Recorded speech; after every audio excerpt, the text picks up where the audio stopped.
Hello and welcome to Sorianum Facts. The Flash is far more than it might seem in its recent trailers and TV spots, and certain theories point to how the film may change the DC universe.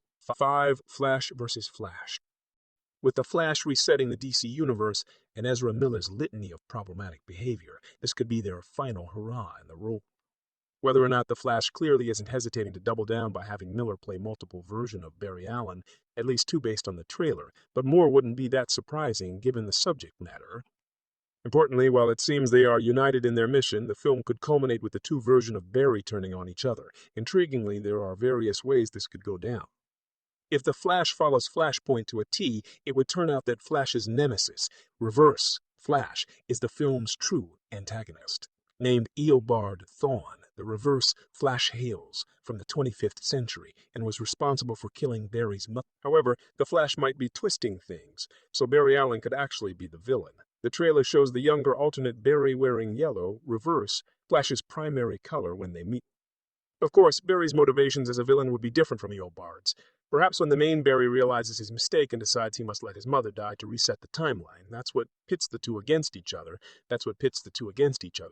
An alternative version of the theory suggests that the other Barry, or one yet to be shown in the trailers, will actually be a version of Dark Flash. In the comics, Dark Flash acts like the Speed Force's dark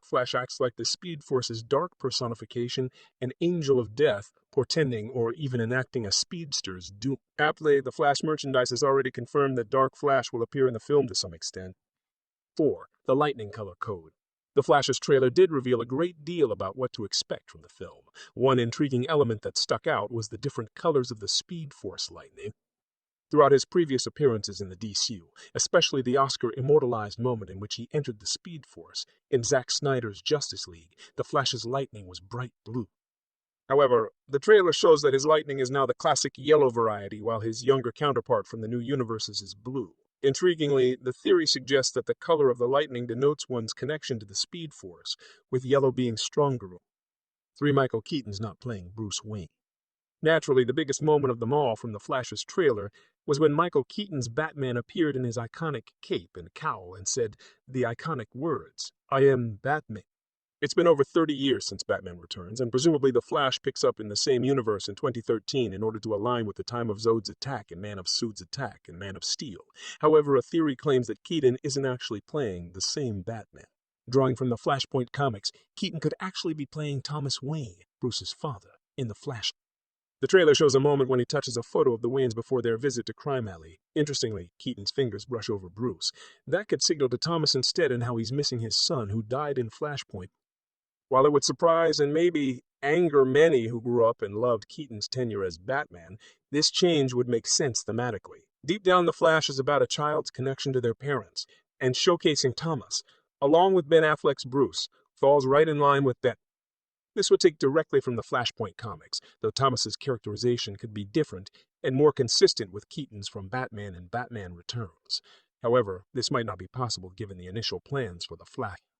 It wasn't supposed to fully reboot the franchise, but rather set up more exploration of its multiverse. After The Flash, Keaton was reportedly set to appear in the now canceled Batgirl and Aquaman and the Lost Kingdom, also alongside Affleck, but he was reportedly cut from the latter. This signaled to him being Bruce Wayne. Regardless, the changes basically ensure that The Flash is Keaton's final bow as Batman. 2. Supergirl, Red Daughter. Like Thomas Wayne as Batman, Superman's story is also drastically different in the Flashpoint timeline. However, in The Flash, it's his cousin, Kara Zor-El, played by Sasha Calle, who must suffer as he does in the comics. The trailer showed her as a prisoner in Flash, and Batman break her out to recruit her in their fight against General Zod and his Kryptonian forces. Yet there must be more to it than what the trailer shows. Fascinatingly, The Flash could actually be drawing from a special Superman comic for her arc, explaining why and how Supergirl is a prisoner, particularly Superman, Red Son by Mark Miller, Dave Johnson, Andrew Robinson, Walden Wong, and Killian Plunkett could have been inspiration. Superman, Red Son followed Kal-El if he was raised in the Soviet Union, and how that would drastically alter his role as a hero in the reality of the DC universe.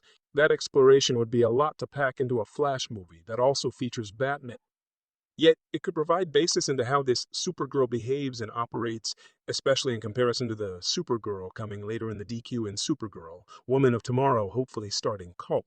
This idea comes from the snowy landscape at her prison and the shirt she is shown wearing after being rescued. It reads Samaya Opasnaya, which translates to the most dangerous in Russian. One is Superman dead? Of course, with Supergirl's introduction and the return of Zod from Man of Steel, begs the question as to what Superman's fate is in this new universe. Henry Cavill's cameo in The Flash was cut, though he likely was only going to figure in the beginning with Ben Affleck's Batman and Gal Gadot's Wonder Woman, who was also cut. However, in this new universe his fate might be worse than the sidelines he's been shoved into throughout the DCU. It's theorized that Superman, or rather Kal-El, is dead in this universe, that Flash is going to free whom he thinks is Superman, only to discover it to be Supergirl. There are several possibilities for what this could mean. Aptly, baby Kal could never made it off Krypton before its destruction, or Zod could have killed him before he realized his potential as part of his attack on Earth. This would drastically affect Supergirl's motivations. If she was locked up for her life since escaping from Krypton, as seems likely she'd want to fight against her captors, decimating humanity with her incredible power. Yet, she's presumably teaming up with Flash and Batman against Zod and her fellow Kryptonians. Such plentiful possibilities show the vast potential for the Flash in bridging between the old and the new. Thanks for watching, and please subscribe to the channel.